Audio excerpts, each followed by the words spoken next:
नमस्कार, आप देख रहे हैं न्यूज 18। मैं हूं आपके साथ मेनका चौधरी। और यूपी में अब तक 292 सीटों पर जनता अपना फैसला सुना चुकी है।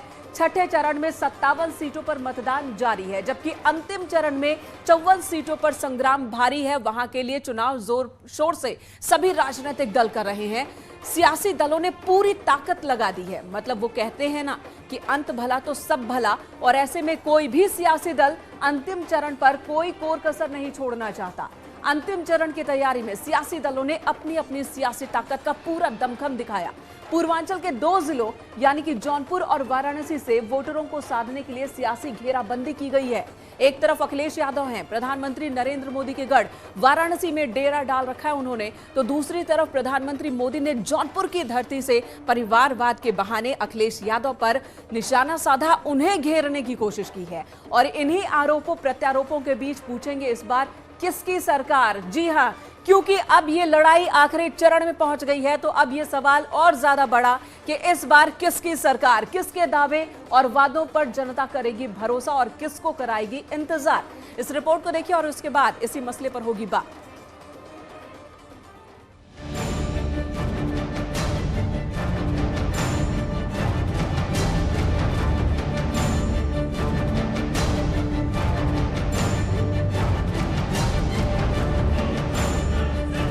छठवें चरण का मतदान जारी, 7वें की तैयारी भारी।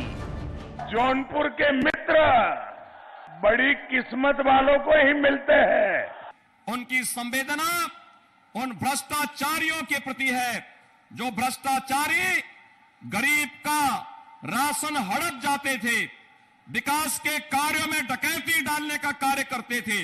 और इसीलिए उत्तर प्रदेश जैसे राज्य के लिए विकास और बुलडोजर दोनों साथ साथ चलाने की कार्रवाई प्रारंभ हुई है। अंतिम रण में परिवारवाद पर संग्राम। जब जब सरकार बनाने का मौका मिला, आपको पीछे रखने का काम किया। ऐसे लोगों को कभी माफ मत करना भाइयों, कभी माफ मत करना। धुआंधार वोटिंग करोगे कि नहीं करोगे? और जब आपकी धुआंधार वोटिंग होगी तो धुआं उड़ाने वाले धुआं धुआं हो जाएंगे। गरीबों से वादे हजार, कौन करेगा पूरे सरकार।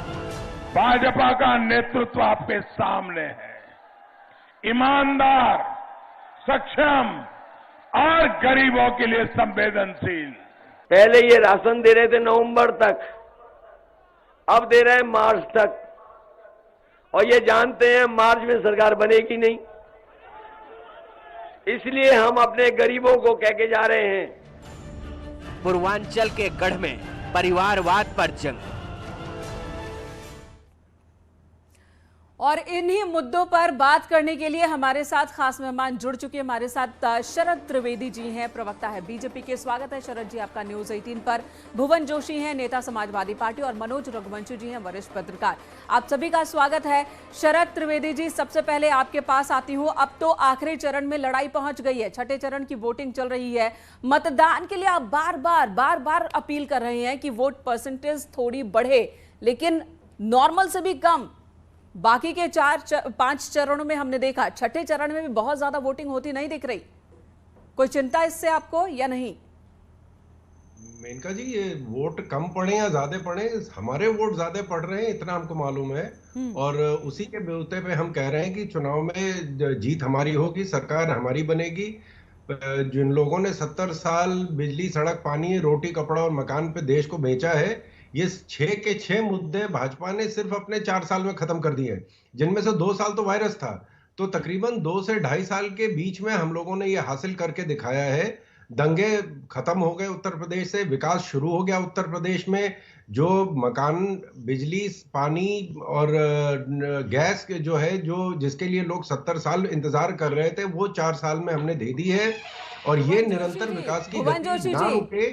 भुवन जोशी जी से जवाब ले रहे हैं, वो तो कह रहे हैं, आप कह रहे हैं शरद जी कि हमने लोगों की इतनी मदद की है। भुवन जोशी कह रहे हैं कि महंगाई, इस मुद्दे को भूल रही है बीजेपी, इसका जिक्र नहीं करते बीजेपी के नेता मंचों से। जब बड़े बड़े वादे और दावे करते हैं और महंगाई का अंडर करंट है, वो असर दिखाएगा। भुवन जोशी। देखिए, कहना चाहता हूँ, भारतीय जनता पार्टी हर मोर्चे पे फेल हो चुकी है, क्योंकि इनके जब जब कैंडिडेट विधानसभा का चुनाव टिकट को लेकर और जनता के बीच में जा रहे हैं तो किसान इनसे पूछ रहे हैं 700 किसानों की हत्या का हिसाब दो। इसके अलावा जो झूठे मुकदमे किसानों पे चढ़ गए उसका हिसाब दो। और इसके अलावा वो पूछ रहे हैं कि जो गृह राज्य मंत्री का बेटा थार चढ़ा रहा था उत्तर प्रदेश के किसानों को, जो चढ़ा रहा था अपने अहंकार में आकर, सत्ता के नशे में चूर होकर, उसका हिसाब दीजिए। इसके अलावा आप देखिए मातृशक्ति को डबल इस समय मार पड़ी हुई है, महंगाई की मार उनको पड़ी हुई है, साथ साथ सुरक्षा के लिए महिला सुरक्षा देखिए एक मुद्दा बना हुआ है। लगातार इनके खुद के विधायक और खुद के पूर्व सांसद भी या पूर्व मंत्री भी जेल में है, तो महिला सुरक्षा फेल हो गया है। इनका व्यापारी देखिए आप, अभी बागपत में आप देखिए दिन दहाड़े एक व्यापारी को सुसाइड करना पड़ा। तो आप कह रहे हैं सभी मोर्चे पर फेल है, सभी मोर्चे पर फेल है। मनोज रघुवंशी जी के पास चलती हूँ। मनोज रघुवंशी जी, अभी तक का जो वोटिंग पैटर्न रहा है उसे देखते हुए आप क्या कह रहे हैं? वोट परसेंटेज 2017 से भी कम है, 2017 के बराबर भी नहीं, कम कई जगहों पर। और पांचवें फेज में हालांकि 2017 में भी बहुत ज्यादा वोटिंग हुई नहीं थी, 57% के आसपास मतदान रहा था। इस बार चीजें कैसी लग रही हैं, कैसी दिख रही हैं आपको? एक तरफ बीजेपी है जो दावे कर रही है कि हमने विकास की जितनी योजनाएं चलाई बिना भेदभाव के सबके दरवाजे तक विकास पहुंचाया है, सबके दरवाजे तक योजनाओं को पहुंचाया है। दूसरी तरफ समाजवादी पार्टी है, वो कह रही है कि हर मोर्चे पर नाकाम रही है बीजेपी। मैं दो चीज, एक तो ये कि मैं क्या सोचता हूं, उससे ज्यादा जो बीजेपी के दिग्गज वो तो मुझसे बेहतर जानते हैं क्या सिचुएशन है। उन्हीं का दावा अगर देख लें, एक बार अमित शाह ने कहा था 300 प्लस। आज आपके चैनल पे गोरखपुर के एक बीजेपी के नेता ने बोला कि 350, लेकिन आज आप ही के चैनल पे योगी आदित्यनाथ ने बोला कि 250-300। तो अभी तो पहले तो बीजेपी मुझे बता दें कि कितनी सीट आ रही है तो मैं आभारी होऊंगा। लेकिन देखिए, जो सबके घर कुछ ना कुछ अनाज या कोई लाभ देने की जो बात है, उसमें एक चीज़ जो कैलकुलेशन में अक्सर हम नहीं लाते हैं कि मान लीजिए किसी को लाभ मिला और वो जाटव है और मायावती के प्रति पहले से कमिटेड है तो लाभ तो ले लेगा, लेकिन मायावती को वोट दे देगा। अगर वो कोई यादव है या मुस्लिम है जो कि अखिलेश के प्रति पहले से ही कमिटेड है, लाभ ले लेगा लेकिन वो अखिलेश को वोट दे देगा, तो बीजेपी को उस लाभार्थी का वोट तो पक्का मिल जाएगा। यानी कि आप ये कह रहे हैं कि जो सोशल इंजीनियरिंग पिछले बार बीजेपी ने दिखाई थी, इस बार समाजवादी पार्टी ने उस पर फोकस किया है। इसका एक फायदा समाजवादी पार्टी को मिल सकता है कि उसके जो वोटर थे वापस उसके पास पहुंच जाए। मनोज रघुवंशी जी, वरिष्ठ पत्रकार, हमारे साथ मौजूद हैं। मनोज जी, बार बार प्रधानमंत्री अपील कर रहे हैं कि घरों से बाहर निकलिए, वोट कास्ट कीजिए, बड़ी संख्या में निकलिए, लेकिन ये एक चिंता तो है ही। और जो जिक्र वो कर रहे हैं, खासकर पूर्वांचल की तरफ जैसे ही संग्राम का रुख हुआ तो परिवारवाद, ये निशाना बार बार साधा जा रहा है प्रधानमंत्री की तरफ से कि एक तरफ घोर परिवारवादी हैं जिन्होंने सिर्फ अपने परिवार का विकास किया, क्षेत्र के नाम पर सिर्फ सफाई का विकास किया, तो दूसरी तरफ वो राजनीतिक दल है जो राष्ट्रवादी है और हर फैसले राष्ट्र के पक्ष में लेती है और राष्ट्र को सोच कर लेती है। क्या पब्लिक भी इसी तरह से सोचती हुई और वोटों में तब्दील होती हुई ये सोच नजर आ रही है आपको? देखिए, अगर पब्लिक वोट में तब्दील हो रही होती और मतलब बीजेपी के पक्ष में, तो बीजेपी को ये चिंता नहीं होती कि लोग घर से बाहर क्यों नहीं निकल रहे। मतलब ये चिंता दूसरों को होती, ये चिंता केवल बीजेपी को हो रही है कि लोग घर से तो बाहर। क्या ये चिंता सिर्फ बीजेपी को है, समाजवादी पार्टी को नहीं है चिंता, आप कह रहे हैं? नहीं, मतलब आप बताइए ना, अखिलेश यादव कहाँ अपील कर रहे हैं कि आप लोग घर से बाहर निकलिए, अपने पड़ोसियों को निकालिए। उन्होंने भी कहा कि धुआंधार वोट कीजिए। देखिए, वो तो ठीक है, मतलब धुआंधार तो मतलब कोई भी चाहेगा कि मेरा बैट्समैन जो है वो डबल सेंचुरी बना दे, लेकिन ये कि आप घर से बाहर नहीं निकल रहे हैं, ये चिंता बार बार, चाहे नरेंद्र मोदी हों, चाहे उत्तराखंड के मुख्यमंत्री वो हों, धामी जी हों, पुष्कर सिंह धामी जी हों, मतलब आज भी प्रधानमंत्री ने ट्वीट पे भी कहा, 2 बार मैं स्पीच में भी उनको सुन चुका हूँ। तो ये चिंता बीजेपी बार बार इसलिए जता रही है क्योंकि वोट की जो परसेंटेज घटी है उससे बीजेपी को तकलीफ हो रही है। एक रिएक्शन में शरद जी से लूंगी, फिर आगे के मुद्दों पर बात करूंगी और भुवन जोशी के पास चलूंगी। शरद जी, रिएक्ट कीजिए। चिंता है बीजेपी में क्योंकि वोट की जो परसेंटेज घटी है उसे जी। शरद जी, आपकी आवाज नहीं आ रही। नहीं, हमें सिर्फ चिंता ये है कि जिसकी वजह से हम लोग ये चाहते हैं कि जनता बड़ी से बड़ी संख्या में वोट करे। वोट परसेंटेज तो हमारा ही बढ़ा है, क्योंकि ओवरऑल वोट परसेंटेज घटा है, लेकिन हमारा वोट परसेंटेज बढ़ा है। लेकिन एक अच्छे प्रजातंत्र के लिए एक स्वतंत्र वोटिंग सिस्टम बहुत जरूरी है, जिसके तहत हम लोग चाहते हैं कि ज्यादा से ज्यादा लोग वोट करने आए।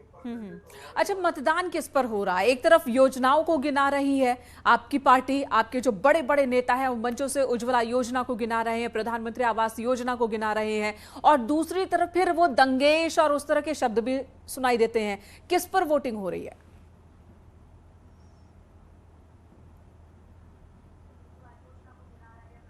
भुवन जी के पास चलूंगी, उससे पहले शरद जी आप बताइए।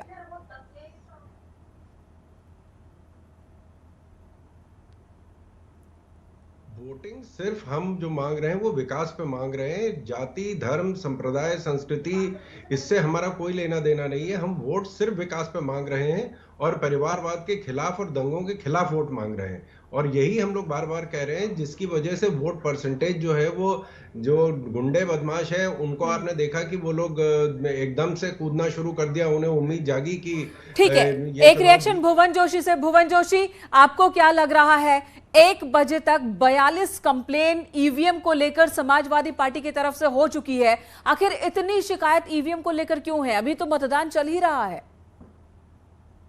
लोकतंत्र में जो हमें अधिकार दिए हैं उसके तहत ये कार्रवाई हुई है। और मैं कहना चाहता हूँ 2022 का जो चुनाव है वो चुनाव हो रहा है भारतीय जनता पार्टी वर्सेस जनता। ये जनता ने चुनाव लिया है क्योंकि 5 साल से इनके खोखले वादों को जनता देख रही है। चाहे वो किसानों के मुद्दे को हो, उनके लगातार आप देखेंगे 1 साल से ऊपर किसान जो है आंदोलन करते सड़कों पर रहा, और ना तो प्रधानमंत्री जी को फुर्सत रही उनसे बात करने की, ना आपकी मुख्यमंत्री योगी आदित्यनाथ जी वहां पर उनके दर्शन के लिए गए।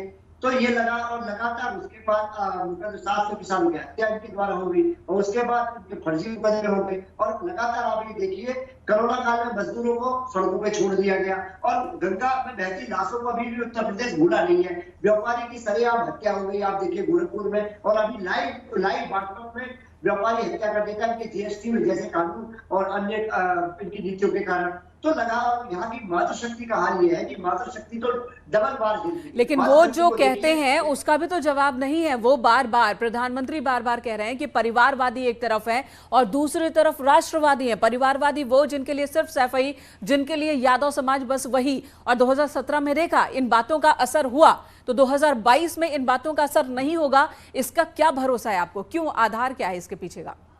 देखिए, परिवारवाद की तो बीजेपी में जो है ना एक बाढ़ से आ गई है। इनके जो हिमाचल से जो यहाँ वोट मांगने आ रहे हैं, उनके पिताजी मुख्यमंत्री, वो सांसद, वो गृह राज्य मंत्री का बेटा अलग, ये लोग सब सेटल लोग हैं। इनके एमपी जो है उनके बेटा एमएलए लड़ता है। इनके एक उदाहरण नहीं है, 100 उदाहरण है कम से कम यहाँ।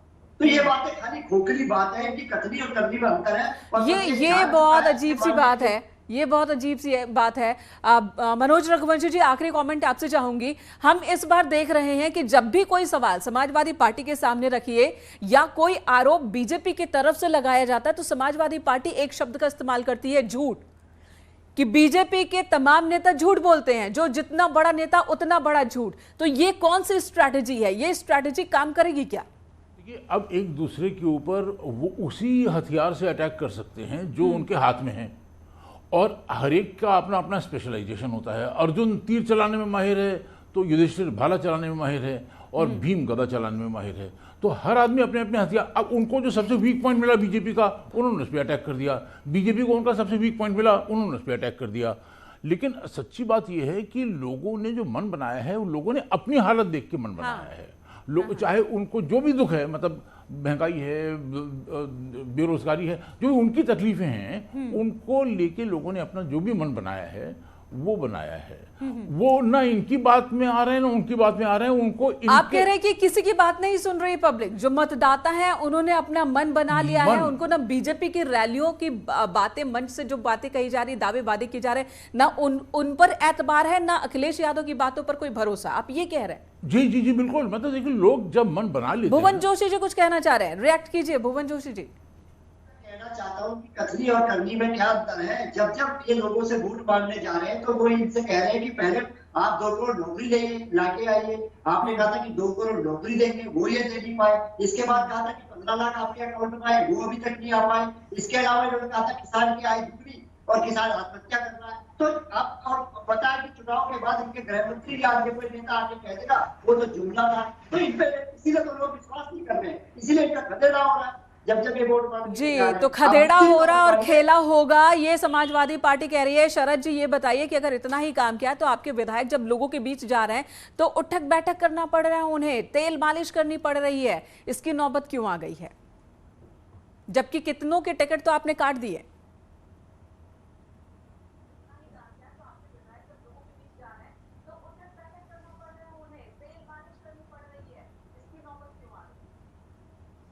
हमारे प्रधानमंत्री माननीय मोदी जी तो सफाई कर्मचारियों के पैर धोते हैं, तो ये तो जिस गंभीरता से और जिस तरह से हम लोग झुक के काम करते हैं, ये हमारा दायित्व है, हमारा कर्तव्य है और हमारे डीएनए में है। तो ये हम लोगों का तो शुरू से हम कर रहे हैं। तो जनता के बीच में जाना है, बैठक वो भी उसी में शामिल है क्या? सपा ने कहा कि उनके शीर्ष नेता जो है चुनाव नहीं लड़ेंगे, जब भाजपा के नेताओं ने कहा हम चुनाव लड़ेंगे तो इन्होंने भी कहा चुनाव लड़ेंगे, फिर इन्होंने कहा कहां से चुनाव लड़ेंगे वहां की जनता तय करेगी। तो ये तो नेता ही नहीं है, ये तो खाली फॉलोअर हैं। इनका काम है झूठ बोलना, आतंकियों का साथ देना, दंगाइयों का साथ देना और किसी भी तरह से सत्ता में आना, और सत्ता में आने के बाद इतना लूटो कि 2-4 बार अगर सरकार ना भी बने तो गाड़ी चलती रहे। 3 बार ये करके देख चुके हैं, 14 में, 17 में, 19 में, तीनों बार इन्होंने मुंह खानी पड़ी। ये अब की बार ये जो है जीत तो हमारी निश्चित है। ये अब 24 में हारने की तैयारी करें, 22 में की तो हार इनकी ऑलरेडी तय हो चुकी है। हाँ। ये आखिरी एक चुनाव और रह गया, उसमें सारी चीजें दूध के दूध पानी का पानी हो जाएगा। अच्छा, भुवन जी मुस्कुरा रहे हैं, उनसे जवाब लेंगे, लेकिन एक सवाल शरद जी और आपसे है। एक तस्वीर आई थी जिसमें समाजवादी पार्टी के कार्यकर्ताओं ने कुछ अधिकारियों की गाड़ी को रोका था जो ईवीएम जहां स्ट्रांग रूम वहां पर जाने की कोशिश कर रहे थे, जिसमें से छेनी हथौड़ा निकलने का दावा किया गया। इस पर भी कुछ जवाब देंगे आप क्या?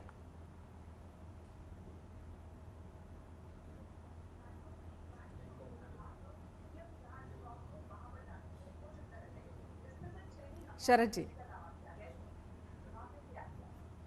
देखिए, हम शुरू से कह रहे हैं, जैसे पश्चिमी उत्तर प्रदेश में आपने देखा कि जिस तरह भाजपा के नेताओं की गाड़ियां रोकी गई, हमारे कार्यकर्ताओं को मारा गया, ये जनता नहीं कर रही थी, ये नेता कर रहे थे। और वहां के जो लोकल नेता थे उनका काम यही था, क्योंकि आपने देखा कि जैसे पश्चिमी उत्तर प्रदेश में जितने गुंडे माफिया और दंगाई थे वो एकदम से उनमें आग, एक ज्वलंत भावना जाग उठी कि अब तो भैया आ रहे हैं चुनाव जीत के और हम जो चुनाव हम फिर गुंडागर्दी करेंगे, फिर राजनीति करेंगे, फिर अपहरण की घटनाएं घटेंगी। जिस तरह उत्तर प्रदेश को माफियाओं के हाथ में छोड़ा था, आपने देखा कि दंगा माफिया, खनन माफिया, शिक्षा माफिया, हर तरह का माफिया इसमें काम कर रहा था।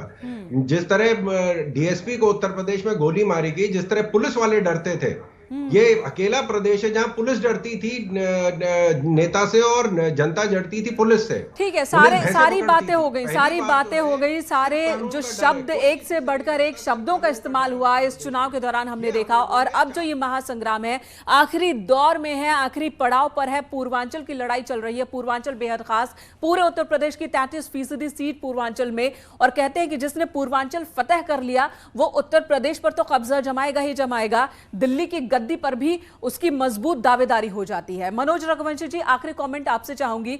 पूर्वांचल को प्रेडिक्ट करना आसान नहीं है, सत्ता किसी भी को, पूर्वांचल एक साथ किसी के पक्ष में न जाता है न किसी के विरोध में जाता है। और ऐसे में अब सिर्फ आज 57 सीटों पर जो वोटिंग हो रही है, आधे से ज्यादा का वक्त बीत चुका है, कुछ ही घंटे बाकी हैं और उसके बाद 54 सीटें महज रह गई हैं और उसके लिए ये पूरी ताकत। तो कौन सा शब्द आपको लग रहा है, कौन सा शब्द जो एक तरफ एक दूसरे पर हमला किए गए, जिन शब्दों का इस्तेमाल किया गया, जिन मुद्दों का इस्तेमाल किया गया, कौन सा मुद्दा आपको ज्यादा चलता हुआ नजर आ रहा है?